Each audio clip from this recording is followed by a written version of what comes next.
Hey, it's Tuxedo Mark, and it's 8:47 a.m. on Tuesday, September 28, 2021, and this is my review of the 1960s The Prisoner episode called The Schizoid Man. I watched this last night. I was thinking of doing a review then, but then I watched an episode of Swan's Crossing. Then I was feeling so tired. Hey, I'm too bored. Thanks for joining me. So I figured I would wait to review the episode until this morning when I would be more awake, because I've noticed a lot of times when I'm watching TV at night, I start to kind of nod off, and I often have to rewind to rewatch something because I might have missed something. But yeah, anyway, so now okay, so here's my review. Well, before that, a little funny story. You know how you might have noticed a few days ago I mentioned that I had bought additional doggy pads because supposedly my dog Lucky had been peeing next to the laundry basket here in the dining room.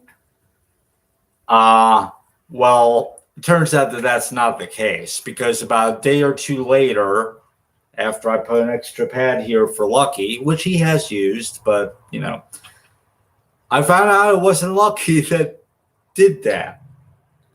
Because I noticed Coco, my older cat,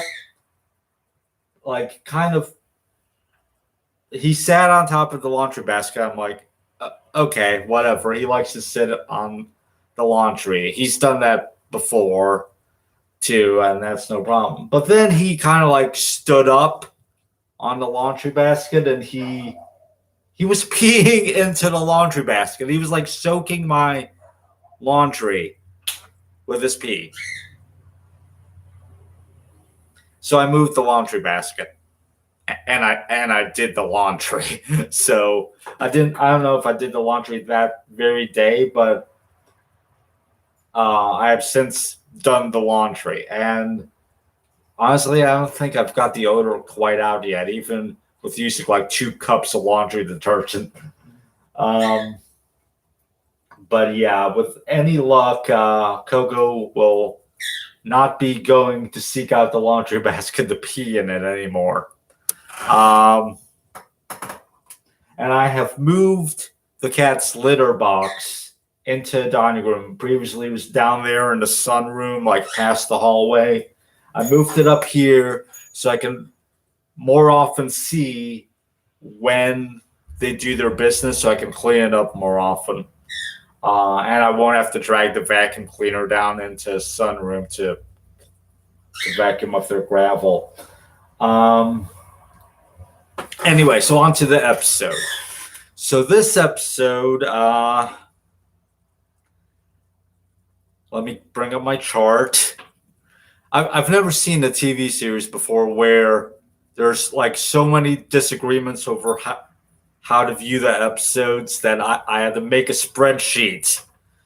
But basically, this episode is called The Schizoid Man, and I'm viewing it in 6th order. That's the basic average order that I came out with, pretty much. Well,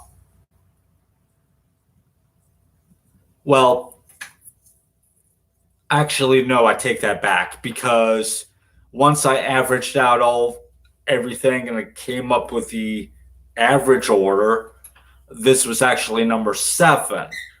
But the 6th episode, upon doing some more reading, I discovered is supposed to take place after the 8th episode. So just based on some internal clues, actually a very small internal clue, but so anyway, I'm viewing this number 6. Number 6, right? Okay. So, but in terms of where I've seen it placed, it's like all over the place. I've seen it at number 4, number 5, number 6, number 7, and number 8. Oddly enough, positions 5 and 8 seem to be the most common, but I'm going to get it at 6, so go figure. So in this episode, it starts off with number 6. He has a lady over at his apartment, this young woman named Allison, which that struck me as odd. Anyway, and I'll get to why, but she's number 24 officially. And basically, next month is like the village festival, and she's going to be trying out her like telepathic powers. Like supposedly she can read minds, and number 6 is testing her. You know the scene at the beginning of Ghostbusters where Peter was testing these 2 college students with these cards?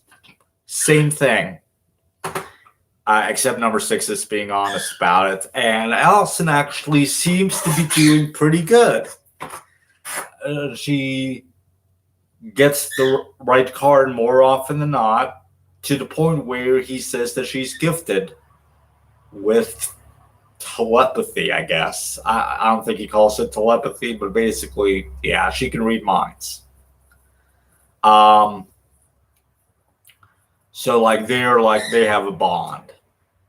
And this is where this is like a really clearly like sci-fi plot, because ESP is like,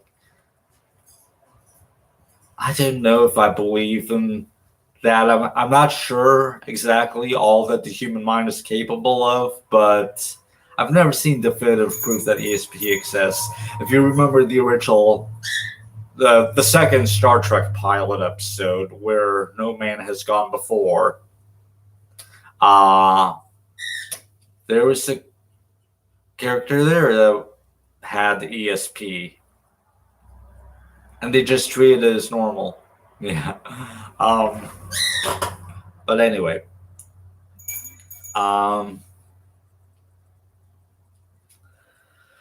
so after that scene, she takes some pictures of him. She has the camera. She wants to take pictures of him. He's like, all right, well, he's cleaning up the cards. She also wants to do another round, but he's like, it's getting late. So she's taking pictures, and she accidentally knocks over a bottle of, I'm not sure what it is. I guess it's non-alcoholic booze, because like alcohol isn't allowed in the village, except in that, secret tavern that we saw like a while ago. Anyway, it hits his thumb, and he gets like a purple like bruise on his thumb. But he just kind of brushes it off.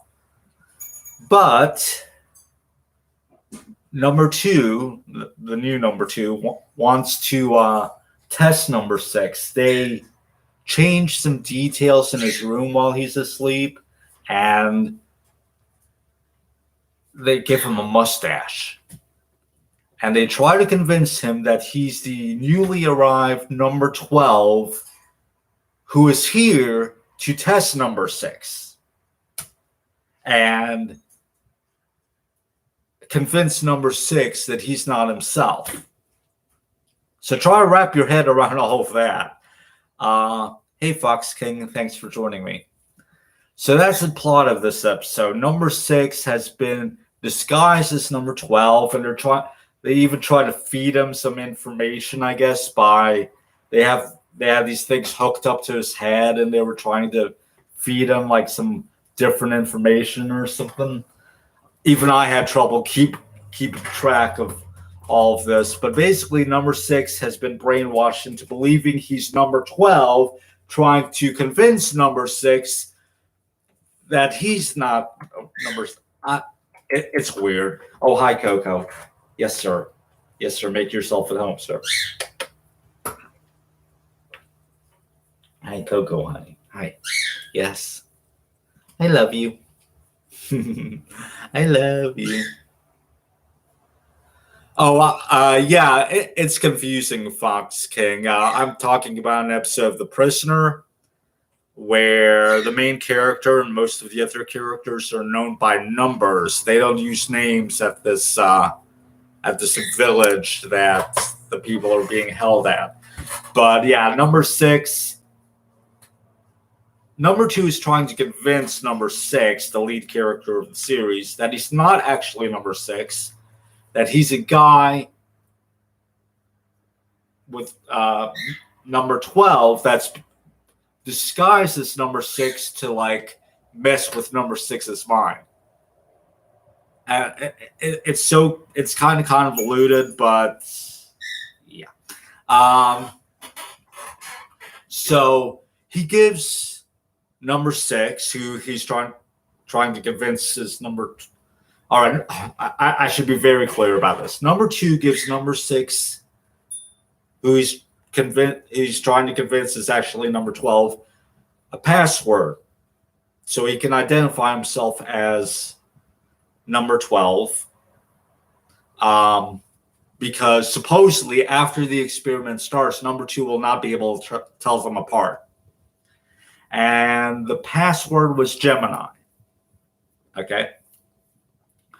So number 6 goes back to his own apartment, even though he woke up in number 12's apartment. And he meets number 6, who's an exact duplicate of him, someone that looks exactly like him. And this is a way for the village to try and mess with number 6's mind, like trying to make him believe he's not who he is, basically. There's a lot of back and forth. They go to the rec center, like the village has a rec center where they try like shooting, and like number 6 supposedly really shoots with one hand, not the other. They try fencing. They go outside. They start punching each other.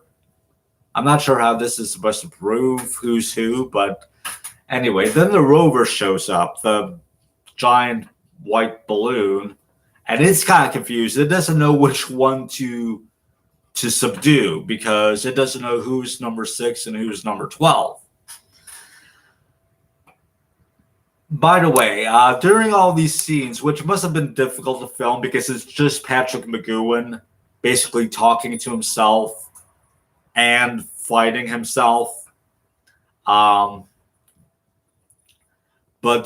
during all this, I could see in a few shots where it was clearly like a stunt person, like very brief shots. You could see that it wasn't Patrick McGowan's face.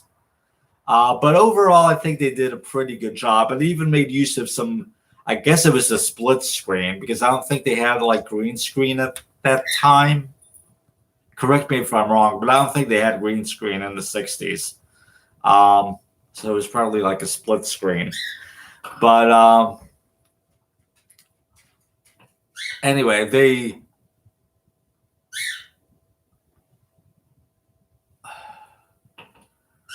number 2 exposes. Number 6 as pretending to be number 12. He's going along with it. He's trying to he exposes like a difference that they didn't catch. Like supposedly one of them has a mole on his hand and the other doesn't, or on his wrist. So number 2's upset. He calls the doctor that did the stuff, and he's like, "Why didn't you catch this?" And then he tells number 12, who's actually number 6, "You failed. You got to go and report for your failure." Not sure why he's blaming number 12 for this, but whatever. But first, he wants him to see Allison, the girl, because number 6 and Allison have a supposed psychic bond. Yeah. So they're going to use Allison to determine who's really number 6 and who's really number 12, just so number to send the wrong person away from the village. Makes sense, right? Okay. So they bring in Allison, who is officially number 24. They do the card thing. He tells her to bring the cards with her. She pinpoints the fake number 6 as the real number 6, and number 12, who's actually number 6, supposedly she can't read his mind. So anyway, then with his identity as number 12 supposedly confirmed, he's told to pack up and he's going to leave. Now, when he's packing up in number 12's apartment, he finds like a book or something and has some picture of his wife, Susan, and a little message. And so then number 6 goes to board the helicopter. Number 2 says, you're going to make a stop first and then leave. And before he boards the helicopter, number 2 says, give my regards to Susan. And number 6 is like, I'll be sure to do that. Oh, and he has to be blindfolded, so he doesn't know the location of the village. So he gets on a helicopter, they take off, and I could tell that they really weren't going anywhere because it seemed like just kind of circular. Sure enough, when they land, he takes off his blindfold and he's just right back in the village. And number 2 tells him, Susan died a year ago, number 6. So he tricked him at the last moment. He sensed something might have been up, so he wanted to verify the identity of the person boarding the copter, which is smart. Oh, and by the way, Allison was in on it because before, as number 6 was boarding the copter, Allison expresses regret over, being part of this whole thing.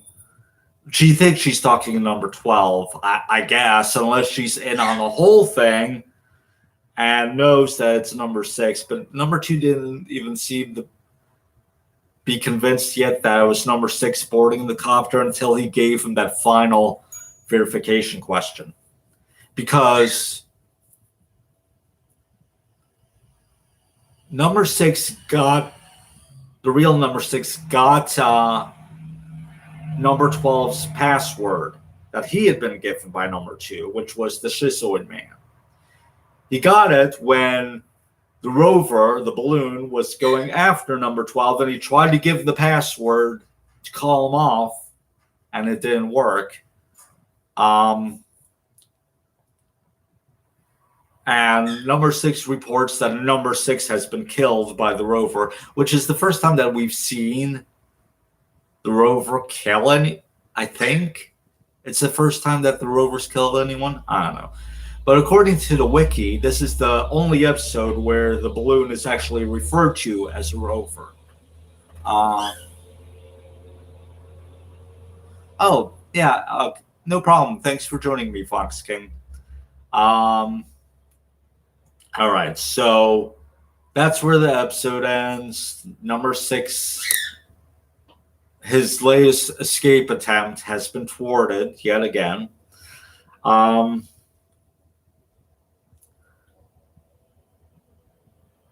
kind of liked Allison. I'm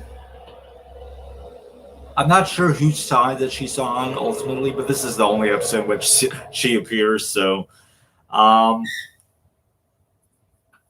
it's weird, as I mentioned earlier, it's weird that she's referred to by name, even by number 2, because you're not supposed to be able to use your name in the village. Everyone's a number, right? Well, we've seen number 2 refer to other people by name, like, number 6's former supervisors in the Chimes of Big Ben. So there are exceptions. I guess only certain people are referred to by numbers, like the vast majority of people. But Allison, for some reason, seems to be an exception. Maybe it was a clue that she was working for them. But number 6 should have picked up on that.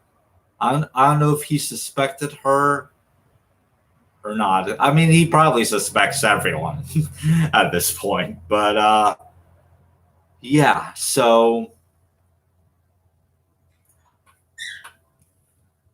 I'm not sure what else to say about this episode. It was fun. I enjoyed it. It was kind of confusing, but I had to kind of remember who was the real number 6 based on the clothing that they were wearing. So, yeah.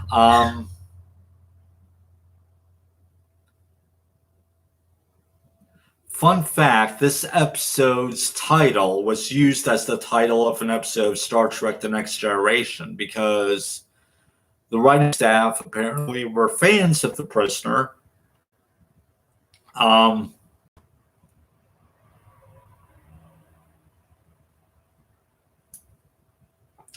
So